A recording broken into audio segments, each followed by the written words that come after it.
स्वामी तुलसीदास जी कह रहे हैं, जाकी कृपा लवलेश ते मतिमंद तुलसी दास हो, पायो परम विश्राम राम समान प्रभु नाहि कहूँ। ये मलमूत्रों के द्वारों में सुख है, यहाँ से खा लो, इतने इतने भर के जाने की बात है। यहाँ से गया क्या था कोई मतलब नहीं है, वो फिर तुरंत उल्टी करके देखो तो देखने लायक नहीं रहेगा।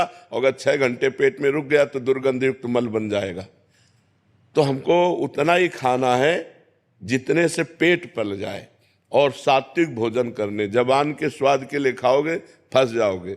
जबान के स्वाद में, नाना प्रकार के इंद्रियों के विलास में पूरा जगत फंसा हुआ है। अगर भगत भी इसी में फंसा है तो किस बात का भगत है। इसलिए थोड़ा सावधानी तो रखने की जरूरत है।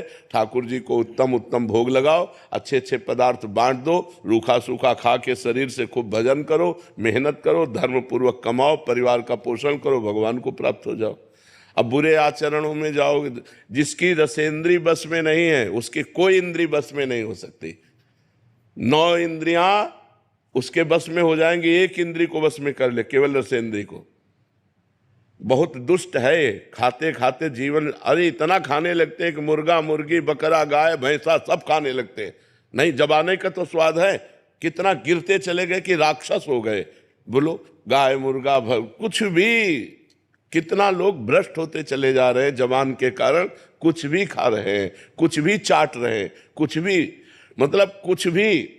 अब उसके आगे आप विचार करके समाज में देख लो संसार का क्या है। मनुष्य जन्म देवत्व के लिए मिला है, उत्तम आनंद के लिए मिला है। 56 प्रकार के भोग ठाकुर जी को लगते हैं, एक से एक सुंदर स्वादिष्ट भोग ठाकुर जी को भोग लगाओ और उतना पाओ जितने से पेट पल जाए। शरीर को ज़्यादा मोटा करने से हमारी दिनचर्या में बाधा आती है, रोग बढ़ते हैं, प्रमाद स्थिति होती है, आलस्य बढ़ता है, भोग बुद्धि बढ़ती है। शरीर को उचित अन्न दो और चर्बी मत बढ़ने दो। थोड़ा व्यायाम करो, दौड़ भाग करो, जिससे शरीर स्वस्थ रहे। मोटा होना स्वस्थ होना नहीं है।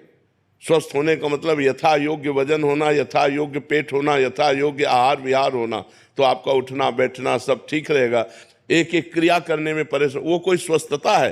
स्वस्थता है कि स्वयं खड़े हो जाओ, स्वयं अपनी दिनचर्या करो। जब तक वृद्धावस्था ना आवे तब तक तुम्हारी कोई सेवा ना करने पावे। ऐसे अपने शरीर को स्वस्थ रखो, तब तो खान पान उचित रहा। अब अच्छी चीज मिली, दवा खा ली, वो चर्बी बढ़ा रही, तो वो किसी काम का नहीं। महाराज जी, जैसे आपने बोला कि कुछ भी, तो महाराज जी देखा जाता है, ये महाराज जी हृदय की मलिनता है क्या? क्योंकि महाराज जी जैसे एक ऐसे पवित्र आत्मा होते हैं, जैसे कल ही आप हॉल में चीटा था तो आपने बोला इसको बाहर किसी का पैर पड़ जाएगा। एक हृदय ये है और एक हृदय की जिंदा को तल रहे और जिंदा को मार रहे। महाराज जी कैसे हृदय, इनके हृदय मलिन हो चुके हैं, कर्कश कठोर पत्थर हृदय के लोग हैं, इनकी दुर्गति होनी है।